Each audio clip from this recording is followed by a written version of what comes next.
tidak semua orang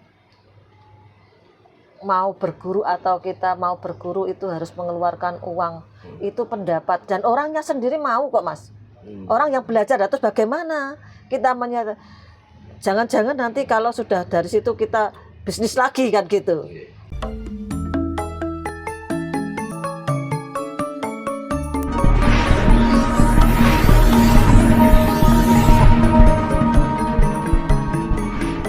Sebenarnya kan kalau untuk belajar berspirit, kalau untuk sadar diri itu kan satu itu harus menerima ya Bu ya. Iya. Menerima dan sabar.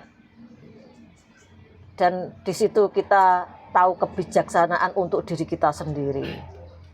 Sebetulnya semua permasalahan itu adalah pelajaran kita sendiri. Itu harus sadar seperti itu. Maunya ingin seperti saya, maunya ingin keinginan saya. Ternyata setelah saya pelajari, oh nggak perlu aku. Kalau saya nggak suka, kenapa kita tidak pergi dan menjadikan diri kita sendiri. Nah itu menjadikan diri kita sendiri saja. Untuk menjadi bijaksana untuk diri kita sendiri. Yang lain terserah mau nyutit enggak. Gitu, ya. Bodoh amat saja enggak bodoh katanya seperti iya. Aman untuk diri kita sendiri. Dari perjalanan spiritual yang saya pelajari itu seperti itu. Yang untuk terakhir, kalau tidak sesuai dengan diri kita, enggak perlu. Coba gitu. Apapun pendapatnya, itu apapun pendapatnya itu pikirannya. Jadi tidak sama dengan pikiranku. Pendapatku kan seperti pikirannya dirinya sendiri. Kita baik saja itu. Seperti badak iya, orang badak iya. Orang badak lah, badak itu lurus gitu lah. Orang gemenggot. Kan gitu Bu. Ora urus. Yang penting diri kita nyaman dengan diri kita sendiri. Bukannya kadang ego penting untuk ego penting. Sekarang banyak filosofi untuk tentang waktu, tentang stoikoisme saiki. Itu tentang bagaimana kita menjalani hidup dengan berbagai macam permasalahan. Nah, seperti itu juga spiritual, Pak, tapi dengan berfilosofi. Banyak kok. Orang-orang dulu itu bukannya orang-orang pandai itu filosofi, bukan berspirit. Filosofinya seperti ini. Kalau kita tidak senang, kenapa kita tidak letting go katanya bahasa Inggris letting go. Bu, apakah orang beragama itu bisa kita katakan orang spiritual? Beragama itu kan nggak terdoktrin dengan gini, Mbak. Beragama itu ada syariat dan sebagainya. Tapi kalau kita berspiritual lebih dalam mengetahui bagaimana perjalanan kita dengan Tuhannya kok Pas. Seperti bagaimana kita mengetahui kita dan Tuhannya kan. Tidak harus sekian dengan wirid sekian itu enggak. Bukannya dengan kita seperti ini, tapi itu juga pemahaman yang lain Mas itu. Nanti saya tidak mau ke agama ya, soalnya kita berspiritual bebas kok. Tapi yang jelas itu spiritual itu tahu dirinya dan Tuhannya itu. Bagaimana kita memahami dan sadar tentang kesadaran itu, sadar bahwa awake dhewe iki ono jalani. Menerima, melepas dan melupakan. Menerima saat ini, melepas yang sudah dan lupakan, kita ganti cerita yang baru. Seperti itu. Itu cara spiritual yang ada, yang spiritual seperti itu. Soalnya gini bukan persepsi orang itu bahwa orang spiritual kan dikatakan orang yang tidak punya agama gitu, tidak bertuhan kan seperti itu. Iya. Tapi enggak juga itu pendapat, Pak. Jadi kita tidak harus kamu terserah. Itu kan pikiranmu dan pendapatmu kan gitu. Tapi untuk saya atau orang-orang spiritual punya pendapat sendiri kok tentang dirinya dan Tuhannya itu. Jadi aslinya terbalik ya Bu. Kalau orang-orang beragama mengatakan orang-orang yang spiritual itu tidak tahu Tuhannya, tidak punya Tuhan. Nah, mungkin sebalik, padahal orang spiritual itu bahkan tahu diri dan Tuhannya. Siapa yang mengenal dirinya tahu Tuhannya. Tahu hidupnya. Bahkan welas asihnya itu orang spiritual, welas asih pendarmaan tanpa ada harus dicatat. Bahkan kadang itu ilmu melupakan juga. Spiritual harus punya ilmu melupakan juga. Jadi itu bar ceritanya sudah kayak besok kita berjalan lagi. Kita kan hidup murup jalan, kita tetap hidup. Berjalan terus. Kita berjalan menuju kematian. Nah, jadi kita perjalanan hidup kan kita baru ke perjalanan hidup toh Pak. Nah, menuju kematian. Kematian itulah yang hidup sebenarnya kan gitu. Menuju kehidupan apa? Kita perjalanan hidup, ya. Sering toh kita perjalanan hidup. Nah bagaimana memahaminya? Kan kita baru berjalan ke hidup toh. Nah seperti itu. Itu pemahaman saya loh Mas ya. Karena ya sudah jatuh, pernah putus asa dan sebagainya, wes. Untuk saat ini wes bodoh amat dengan orang lain kan gitu. Sudah menemukan hidup yang sesungguhnya. Iya. Orang bersepira seperti itu. Kita tidak menjadikan orang lain untuk seperti diri kita kok. Sekarang kan lagi marak Bu. Di luar sana itu orang-orang yang kita anggap sebagai seorang yang punya spiritual tingkat tinggi tapi justru malah bisnis gitu. Ada yang mau belajar dikasih bayar sekian. Nah, tanggapan Bu Kanti terkait orang-orang yang kita anggap sebagai guru spiritual melakukan ini kayak itu gimana Bu tanggapan Bu Kanti? Nah, kalau itu untuk kita belajar itu kan tanggapan toh Mas ya. Orang tinggal orangnya, tidak semua seperti itu. Betul. Tidak semua orang mau berguru atau kita mau berguru itu harus mengeluarkan uang. Itu pendapat dan orangnya sendiri mau kok Mas. Orang yang belajar terus bagaimana kita jangan-jangan nanti kalau sudah dari situ kita bisnis lagi kan gitu. Sedangkan untuk dulu aku pernah ya orang-orang tua dari keluargaku nek merguru ngaulo. Jadi ngaulo bagaimana kita mengikuti terus paling gak kita sebagai membantu-bantu itu seperti itu mengaulo itu. Jadi kalau kita ada orang-orang guru-guru yang berspiritual atau punya ilmu terus dibisniskan atau dinilai dengan uang itu memang tergantung orangnya Mas, tidak semuanya kok. Jadi jangan salah kaprah untuk menilai orang-orang spiritual semua kan gitu. Bahkan di pondok juga seperti itu toh.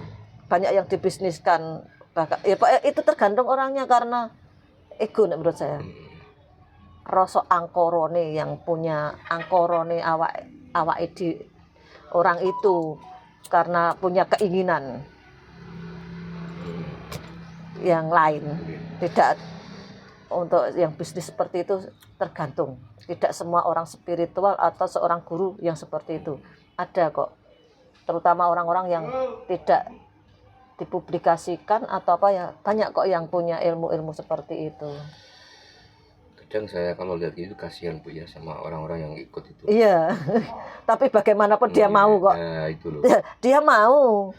Nah, terus kita mau bagaimana? Orangnya juga mau membayar kok. Bu, saya kan sering berjumpa dengan orang-orang yang belajar ilmu spiritual gitu. Dan rata-rata bukan semuanya loh Bu ini, mereka itu punya masalah, entah itu masalah ekonomi gitu, masalah rumah tangga dan sebagainya. Nah, apakah tujuan orang belajar spiritual itu untuk menyelesaikan masalah atau bagaimana Bu? Nah, intinya Bu, itu kan kebangkitan spiritual itu dijatuhkan lagi Mas. Dari seperti itu, terus dia mencari jati dirinya kemana-mana dengan perjalanan ke kuburan-kuburan, nanti tahu temu orang banyak, oh ceritanya seperti ini, nanti ke padepokan ini ketemu ini, nanti juga tidak situ saja, nanti itulah kebangkitan spiritual sebetulnya kalau sadar. Dari kejatuhan ekonomi, terus dari perselingkuhan, rumah tangga yang hancur dan sebagainya, itu memang dari situlah kita bangkit untuk yang sadar. Kalau nggak sadar, nah nanti bingung dengan cara-cara yang sesat seperti ini. Kalau kita sadar bahwa kita dinolkan itu bukan nol, tapi kita dibangkitkan jiwa kita. Itu. Soalnya kalau saya melihat orang-orang itu yang berargumen bahwa spiritual itu untuk tujuan menyelesaikan masalah, itu dia itu malah bingung. Contohnya gini Bu ya, belajar si A itu kan, masalahku kok jarang selesai, akhirnya ke B, kok bisa inginnya ke C, nah akhirnya dia kan bingung. Nah ya karena dia belum sadar tentang kenapa dijatuhkan, itu karena belum sadar. Kalau sadar, kenapa ya aku perono kok hudan kan, itu mungkin dari sananya ada apa-apa kan nggak tahu. Ya, Itulah paling itu tuh pendukung. pengennya instan. Nah, itu pengennya banyak kok yang Nggih. ya kita kadang-kadang banyak bertemu dengan orang yang datang lah. Aku ki pengen ngene Bu. Dah iya. Kalau kalian tidak berbuat masa ada yang instan nah kono. Kita hubungan dengan makhluk lain tapi tidak ada yang gratis. Tahu kan dari diri kita sendiri. Sama semuanya itu. Iya. Oh, makhluk-makhluk seperti yang kita minta instan itu sama, tidak mau gratis. Betul, betul. Kalau tidak hubungan dengan makhluk lain di bawah sertifikat Nah, utang ya Bu ya. iya. Ya seperti itu. Kalau sudah jatuh, ya wis diam mau. Iya. Diam dulu. Jangan diam, tapi diam kita tetap usaha Mas. Diam ya usaha dengan doa dan berspiritual itu kadang-kadang kita juga menemukan jati diri dan ada pertolongan kok. Di balik kepasrahan ada keajaiban. Itu bagi saya loh. Di balik kepasrahan Ada keajaiban. Pasti. Coba kalau kita waktunya panen besok saya bayar bank upomo ya gitu. Kadang-kadang bingung cari ke sana ke sini. Iya, iya. Coba diam. Nanti wah tadi ada insting ide-ide itu. Ah, aku kok kudu nyilek nok kono. Iya. Toh aku kok dedep dikei wong to. Enggak tahu.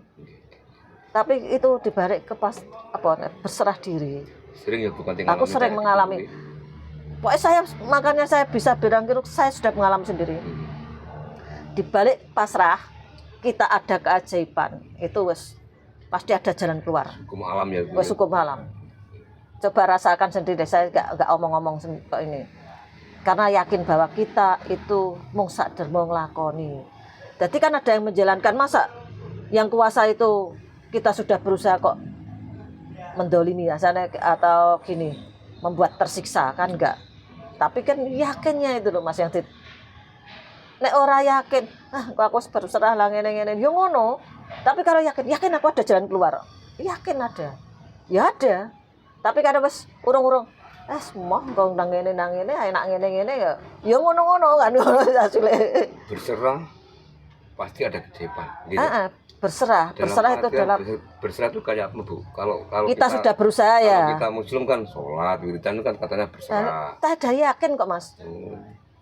Yakin tidak harus sholat untuk yakin itu. Gitu. Wong orang sholat juga belum ada yakinnya kok. Iya. Maksudnya Betul, Bu. kita begini gini yakinnya itu loh. Yakin tuh.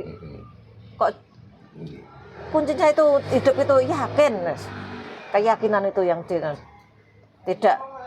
yakin pada diri kita sendiri. Iya Bu. Dan yakin Soalnya kalau ini kita sering kita jumpai orang ini kerjaannya tiap hari selalu sholat ke masjid rutin Bu nggih. Kalau pasar badan ikut.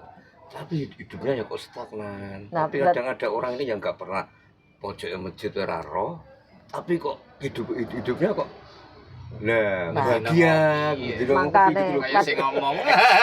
Makanya kadang-kadang kita bingung ya dengan ini karena saya juga sudah ketemu secara saya ya. Jadi ini begini.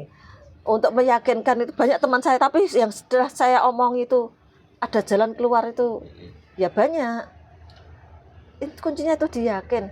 Sholat nangis sampai Gusti Allah. Nah, kan kono. Iya. Iku kalau nek sampean yakin bangkit ya gak bangkit sampean. Gitu.